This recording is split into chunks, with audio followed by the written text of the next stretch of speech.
Hello students, this is Miss Pooja Arun Matre, lecturer in Electronics and Telecommunication Department in Praveen Patil College of Diploma Engineering and Technology, Bhinder East. Today's topic is CND, chapter number 3, Physical Layer Part 2. The learning course outcomes are types of multiplexing. First type is frequency division multiplexing FDM. In this we will see introduction of FDM, working of FDM, advantages of FDM, disadvantages of FDM, applications of FDM. Second type is wavelength division multiplexing. Introduction of WDM, operation of WDM, advantages of WDM, disadvantages of WDM, applications of WDM and types of WDM. Types of multiplexing. In this today's topics, the multiplexing is divided into analog multiplexing and digital multiplexing. Today we will learn about the analog multiplexing, that is FDM, frequency division multiplexing, WDM, wavelength division multiplexing. Frequency division multiplexing. In FDM, the signals generated by each sending device modulate different carrier frequencies. These modulate signals are then combined into a signal composite, the single signal that can be transported by the layer. The carrier frequency have to be different enough to accommodate the modulation and the demodulation signal. So FDM is used with the analog signals. Perhaps its most common use it is television and radio transmission. So FDM is a type of multiplexing in which all the signals or channels to be multiplexed and it transmitted at the same time with each channel occupying a distinct non-overlapping frequency band. That means many signals are transmitted simultaneously with each signals occupying a different frequency slot within the total available bandwidth. Here the diagram shows the working of the FDM. The process of FDM is each signal modulates the separate carrier. Each signals modulate a separate carrier. The modulator output will contain the sidebands of the corresponding signals. The modulator output are added together in a linear mixture or the adder. So linear mixture is a different from the normal mixtures. So here the sum of different frequency components are not produced, but only the algebraic addition of the modulator's output will be take place. So different signals are thus added together in the time domain, but they have their own separate identity in the frequency domain. So the composite signal at the output of the mixture is transmitted over a single communication channel, and these signals can be used to modulate a radio transmitter in the FDM signal to be transmitted through. Example of FDM. Here the telephone sending a data to the receiver. At the sender side we use the mux multiplexing that combines the input and produce a single output.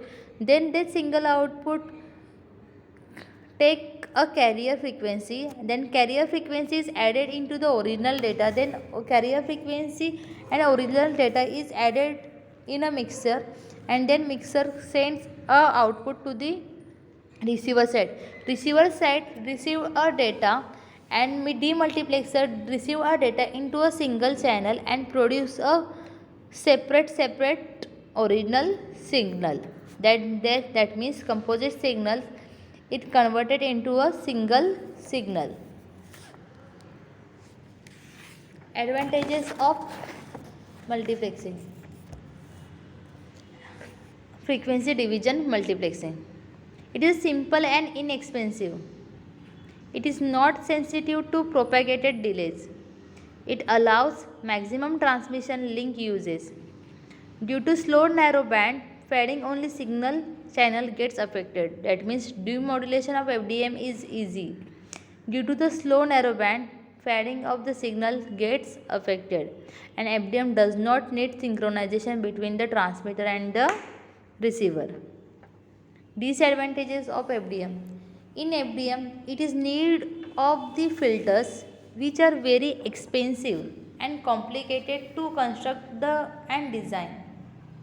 Analog signals only having a limited frequency range. Large number of modulators and the filters required. The communication channel must have a large bandwidth. So FDM suffers from the problems of the crosstalk. Applications of FDM. FDM is used for the television system. That means FDM is also used for the AM radio and FM radio. FDM is used for the radio broadcasting. FDM is used for the TV broadcasting. It is also used for the telephone system, etc. Second multiplexing of the analog multiplexing is the wavelength division multiplexing. The wavelength division multiplexing is an analog technique in which many data streams of a different wavelengths are transmitted in the light spectrum. If the wavelength increases, the frequency of a signal decreases.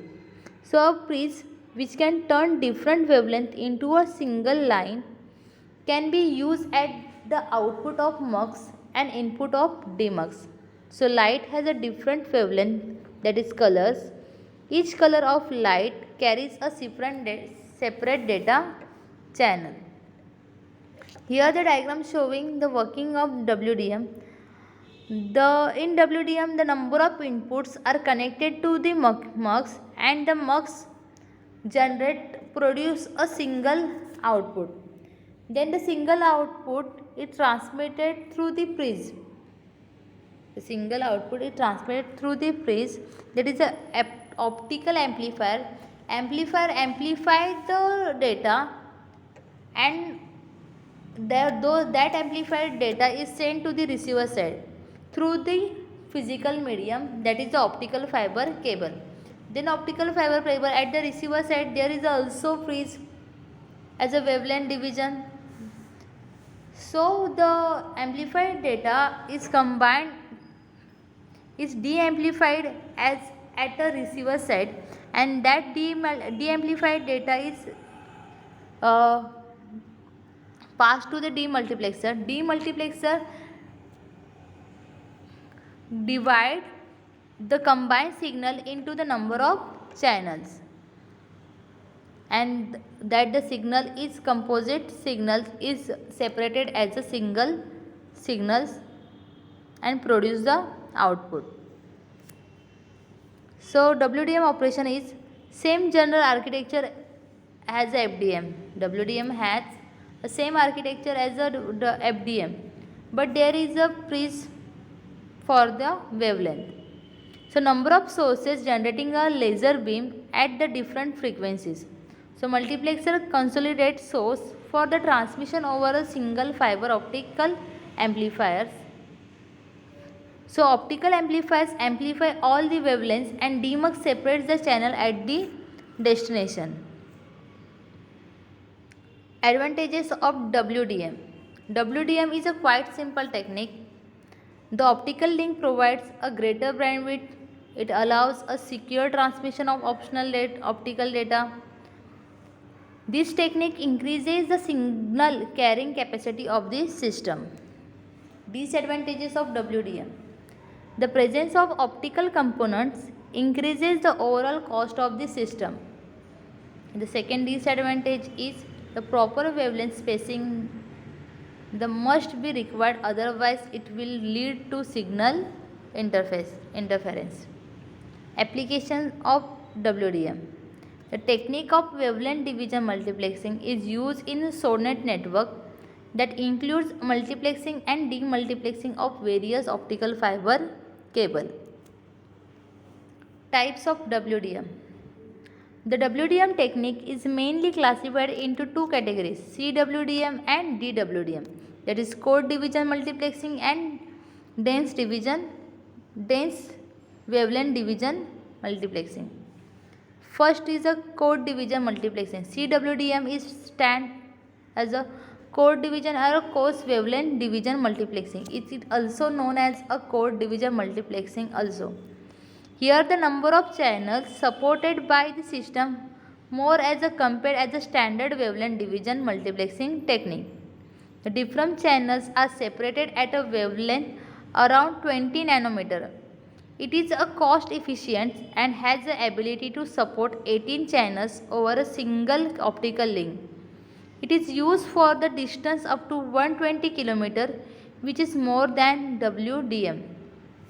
The wavelength range in case of code division multiplexing is 1280 nanometer to the 1650 nanometer. WDM stands for the dense wavelength division multiplexing. This technique supports more number of channels as compared to the CWDM, that is code division or a coarse division multiplexing. As the number of channels are densely arranged, thus it is named as a dense division wavelength division multiplexing. The wavelength spacing between the channels is small, nearly around 0.4 nanometer, and also it is a comparatively more efficient than the both WDM and the CWDM.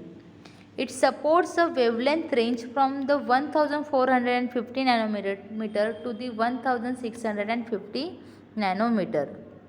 Thank you.